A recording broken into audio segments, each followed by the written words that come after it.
वंचित बहुजन आघाडी तालुका मूर्तिजापूर। वंचित बहुजन आघाडी तालुका मूर्तिजापूरचे सुनील भाऊ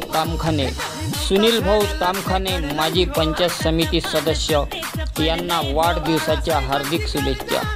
सुनील भाऊ तामखाने माजी पंचायत समिती सदस्य यांना वाढदिवसाच्या हार्दिक शुभेच्छा। शुभेच्छुक आहेत समस्त कार्यकर्ते व माजी आजी पदाधिकारी वंचित बहुजन आघाडी मूर्तिजापूर तालुका। सुनील भाऊ तामखाने माजी पंचायत समिती सदस्य यांना वाढदिवसाच्या कोटी कोटी हार्दिक शुभेच्छा। शुभेच्छुक वंचित बहुजन आघाडी मूर्तिजापूर तालुका।